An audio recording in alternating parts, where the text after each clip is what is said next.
Hi అండి, అందరికీ నమస్కారం.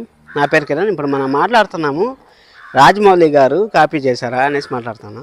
జస్ట్ నేను ఇది కాపీ చేశారని కాదు, నాకు బాహుబలి సినిమా అంటే ఎంత ఇష్టం అంటే అసలు నేను ఎన్నిసార్లు చూసుంటానో అసలు లెక్కలేదు. అసలు జై మందిర కూడా అంతే. జై మందిర సినిమా నేను చిన్నప్పుడుగా ఉన్నప్పుడు రిలీజ్ అయింది. అసలు ఆ సినిమాలో ఫారిన్ లొకేషన్స్, ఆ సినిమాలో సాంగ్స్ కానీ, అసలు ఆ వెంకటేష్ గారి యాక్టింగ్ కానీ, ఫస్ట్ టైం అంతా మాస్ లుక్లో వెంకటేష్ గారిని చూడడం అసలు నెక్స్ట్ లెవెల్ అంటే నెక్స్ట్ లెవెల్. అసలు ఒక టీ షర్ట్ వేసుకొని దానిపైన గుండెలు ఇప్పేసి షర్ట్ వేసుకొని ఈ విధంగా చేశారు కదా మన వెంకటేష్ గారు అనేసి, ఆ సాంగ్స్ అవి అబ్బా ఏం ఎంజాయ్మెంట్ ఉంటుంది అసలు. అసలు జై మందిరాకి దేనికి బాహుబలికి జస్ట్ సంబంధం ఉందంటే ఎలా ఉందంటే చెప్తాను నేనండి. ఇప్పుడు దాంట్లో వచ్చి ఇద్దరు డబుల్ యాక్షన్, దీంట్లో వచ్చి డబుల్ యాక్షన్, దాంట్లో ఫాదర్ క్యారెక్టర్, దీంట్లో ఫాదర్ క్యారెక్టర్, మదర్ క్యారెక్టర్ వచ్చి కొంచెం దూరంగా ఉంటారు, ఇక్కడ వచ్చి మదర్ వచ్చి వీళ్ళని దగ్గరే ఉంటారు.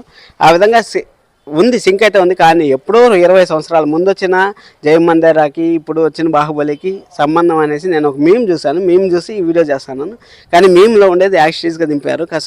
అసలు ఆడ గొంతుతోనే ఆ స్వరం వినిపిస్తూ ఉంటే ఆ బిడ్డను లేపినప్పుడు అసలు వేరే లెవెల్లో ఉంది అసలు. అదేవిధంగా ఇక్కడ అమరేంద్ర బాహుబలి చనిపోయాడు, ఇప్పుడు మీ మహారాజు మహేంద్ర బాహుబలి అని లేపినప్పుడు అసలు ఏమన్నా ఎలివేషన్స్. అసలు రాజమౌళి గారి గురించి చెప్పాలంటే ఏం చెప్పినా తక్కువ. అసలు రాజమౌళి గారు ఆ విధంగా కాపీ వస్తాయనేసి మనం ఎన్నో అనుకుంటాము, కానీ కాపీ చేయట్లేదు. ఎందుకంటే ఆయన ఎంత జెన్యున్గా చేస్తారు, ఎంత హైలైట్ చేయాలనుకుంటారో అది హైలైట్ చేస్తారు. అసలు రాజమౌళి గారి గురించి మనం మాట్లాడాలన్నా కానీ మనము ఒక నిమిషం ఆలోచించి కాదు, 10 నిమిషాలు ఆలోచించి మాట్లాడినా కానీ చాలా తప్పు అవుతుంది.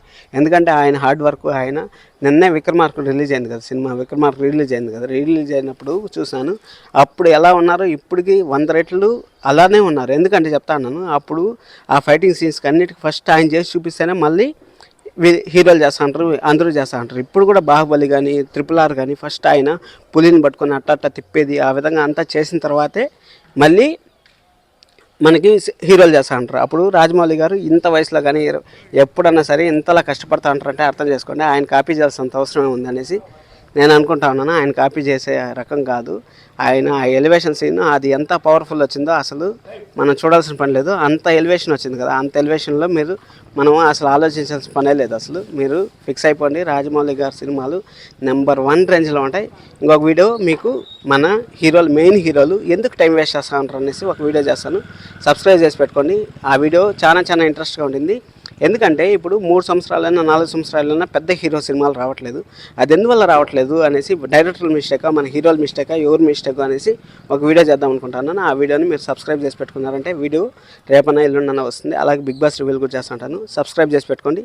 ఇలాంటి కొత్త యూట్యూబర్ని ఎంకరేజ్ చేస్తానని మనస్ఫూర్తిగా కోరుకుంటూ సెలవు తీసుకున్నాను. Thank you so much. This is Kiran. Bye.